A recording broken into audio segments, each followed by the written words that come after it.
Salut et bienvenue dans cette formation. Je suis Serge Maouillon, j'aide les entreprises à vendre grâce à la création de contenu et à l'utilisation des réseaux sociaux. J'imagine que vous avez pris le temps de lire la description de qui je suis et comment je peux vous aider à atteindre l'objectif que vous envisagez en achetant cette formation. Je vous félicite d'avoir pris cette formation et je vous promets que vous allez pouvoir obtenir exactement ce que vous envisagez. Et cette formation est intitulée Rédaction Web SEO parce que, comme première notion, il y a une grosse différence entre la rédaction de façon classique, la rédaction web de façon classique et la rédaction web SEO. Déjà, la première différence est simple. La rédaction, c'est ce que nous tous nous avons l'habitude de faire. La rédaction web, c'est ce qui se fait sur le web et la rédaction SEO, c'est ce qui prend en compte le fait d'être lu et le fait d'être référé sur Google. Et ne vous inquiétez pas, j'aurai le temps de vous expliquer ces notions-là dans les modules que nous aurons à voir. Donc, sans plus tarder, je vais vous faire un petit brainstorming sur les conditions que vous devez respecter pour pouvoir bien bénéficier de cette formation. Parce qu'il faut se le dire, c'est une formation en ligne, mais il y a quand même des notions que vous devez respecter, des conditions que vous devez respecter si vous voulez bien apprendre et cerner les notions qui seront enseignées. Alors, ce brainstorming, je l'ai fait en 4 points. Donc, les 4 points, le premier point déjà, c'est de vous mettre dans un endroit très calme et conforme à un apprentissage, exactement comme si vous étiez au cours. Parce que le nombre de modules, il y a 4 modules qu'on va voir, plus un module carrière, et il y a 20 chapitres que nous allons voir. Donc, c'est pas évident que ces chapitres-là, vous puissiez les suivre en une seule fois. Donc, il est très important à chaque fois que vous voulez suivre ce cours, de vous mettre dans un endroit calme et de surtout prendre des notes. Parce que déjà, le deuxième point dit de prendre des notes pour pouvoir les consulter plus tard.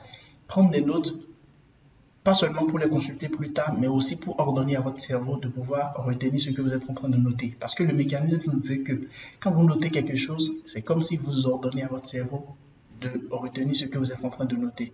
Donc, ce point est aussi très important. Au-delà de vous mettre dans un endroit calme et de noter ce que vous êtes en train d'entendre, il est important de ne pas se baser uniquement sur les définitions. Parce que les définitions, vous pouvez les trouver sur Internet. Ce qui est important ici, c'est de quoi faire avec cette définition. C'est comme par exemple, je vous définis le SEO. C'est bien, vous pouvez trouver ça sur Google. Mais qu'est-ce qu'on fait avec le SEO ou comment on le fait? C'est le propre de cette formation. Et le quatrième point, c'est de poser des questions dans le groupe d'entraide. Parce qu'il y aura forcément des notions que je vais aborder. Il y a des jargons que je vais utiliser et que vous n'allez pas forcément comprendre tout d'un coup. Donc, s'il y a des notions comme ça qu'on aborde et que vous ne comprenez pas, vous pouvez poser la question dans le groupe ou bien faire des recherches personnelles pour approfondir ces notions-là, tout simplement. Donc, il est très important de faire le pas entre le groupe et Internet et Google, tout simplement, pour faire des recherches, de petites recherches personnelles, pour approfondir ce que nous sommes en train d'enseigner dans ce cours. Et ce cours est subdivisé en 5 parties. Je vais dire déjà en 3 parties, en 3 grandes parties. Il y a une partie où on va apprendre la rédaction web de façon classique. Il y a une partie où on va apprendre la rédaction web SEO. Et il y a la dernière partie où on va apprendre à vendre ce que nous avons appris. C'est-à-dire quoi? Si vous êtes rédacteur aujourd'hui et vous êtes à la maison, ça ne sert à rien. Et la rédaction web fait partie aujourd'hui des métiers qui vous permettent véritablement, même depuis la maison, de travailler et que c'est très demandé. Et aussi incroyable que ça puisse paraître, la rédaction web fait partie encore en fait des métiers où la demande en matière de la demande qui vient des entreprises est plus forte que ceux qui font vraiment la rédaction web. Parce qu'il y a beaucoup d'exigences qui sont dans la rédaction web que beaucoup de personnes ne respectent pas. Donc aujourd'hui, il y a plus d'entreprises qui demandent des rédacteurs qu'il n'en existe de rédacteurs. Donc, vous avez plusieurs possibilités de faire carrière dans la rédaction web, travailler en agence, travailler à votre propre compte, rester à la maison, travailler, ouvrir votre propre agence de rédaction web. Il y a quand même pas mal d'opportunités. Donc, on a consacré carrément un module à ça où on va apprendre comment on peut vendre concrètement ses compétences, quelles sont les plateformes où il faut rédiger, comment approfondir les notions qui seront enseignées. Et il y a quand même un groupe où vous êtes dedans qui va vous permettre véritablement en fait de monétiser tout ce que vous allez apprendre dans ces modules-là. Alors le premier module, on va parler du métier de rédaction web. C'est un module qui va aborder le web de façon générale et le métier de rédacteur web de façon générale aussi. C'est-à-dire quoi? Si vous voulez faire la rédaction web, il faut quand même maîtriser le web parce que dans rédaction web, il y a le web. Donc, qu'est-ce qu'est le web? On va aller vraiment à la découverte de tout ce qui est et nom de domaine, site web, les jargons qu'il faut maîtriser à ce niveau-là pour que quand vous serez en train de rédiger pour le web, qu'il n'y ait aucune notion en fait qui puisse vous tromper encore. Et on va aborder aussi le métier de rédacteur. C'est quoi concrètement le métier et qui peut devenir rédacteur, qui peut véritablement en fait, si vous voulez devenir rédacteur web, qu'est-ce qu'il faut maîtriser et qu'est-ce qu'il faut faire si vous êtes rédacteur web. Donc à ce niveau-là, on va aborder cette notion-là. Et dans le deuxième module, on va aborder l'écriture web. L'écriture web pour dire quoi? L'écriture web se différencie de l'écriture classique parce que pour l'écriture, on l'a déjà appris certainement.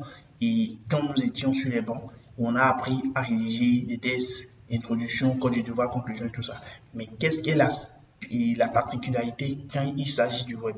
Donc, l'écriture web, on va essayer de comprendre les différentes techniques qui existent en matière de rédaction web, les règles de la rédaction web et qu'est-ce qu'il faut respecter en matière d'écriture web.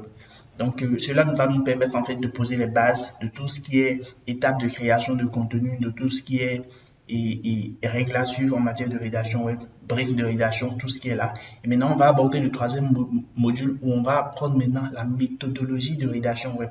La méthodologie de rédaction web pour déjà parler du style de rédaction. Le style de rédaction pour dire qu'il y a plusieurs styles de rédaction. Par exemple, le même style que vous utilisez pour écrire des articles de blog, vous allez utiliser un différent style si vous voulez rédiger une fiche produit par exemple. Donc, il y a quand même une différence qui se trouve à ce niveau-là. Donc, on va expliquer les différents styles de rédaction qui existent et on va maintenant parler dans une deuxième partie de quelles sont les techniques de production d'articles pour le web. On va vraiment se baser sur des exemples concrets. On va aller vraiment vers un partage d'écran où je vais vous montrer comment on peut rédiger par exemple l'introduction d'un article, comment on peut rédiger en fait le corps, les sous-titres, comment on peut organiser ces idées pour pouvoir écrire un contenu de qualité qui puisse être lu par le lecteur véritablement. Donc, au niveau du quatrième module, on va apprendre le référencement SEO. Et comme je vous l'ai dit, en fait, il y a trois grandes parties et le SEO constitue quand même une énorme partie. Donc, le quatrième module, en fait, sera un module super dense où on va apprendre en fait les techniques d'optimisation d'un article. Parce que si vous écrivez un article aujourd'hui qui n'est pas lu par quelqu'un, ce n'est pas pertinent. Et pour qu'un article soit véritablement lu, il faut que l'article soit référé. Donc, c'est ça, on va parler du référencement naturel SEO. Ne vous inquiétez pas, je vais revenir des détails parce que dans chaque module, il y a quand même des détails que j'ai mis pour pouvoir décliner tout ça en chapitres. Donc, au niveau du premier chapitre, par exemple, il y a pas mal de 6 chapitres. Au niveau du premier module, il y a 6 chapitres qu'on va aborder. Au niveau du troisième module, il y aura aussi 6 chapitres. Au niveau du SEO, il y a 7 chapitres, je crois.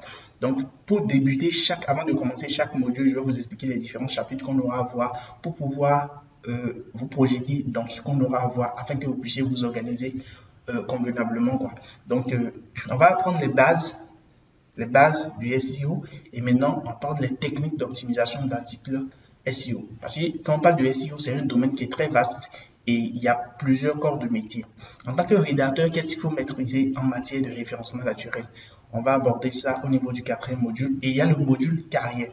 Le module carrière, je viens de le dire, c'est le module qui va vous apprendre à monétiser toutes les compétences que vous aurez apprises pendant cette formation. Donc, j'espère que vous êtes avec moi. Si vous êtes avec moi, on va maintenant y aller.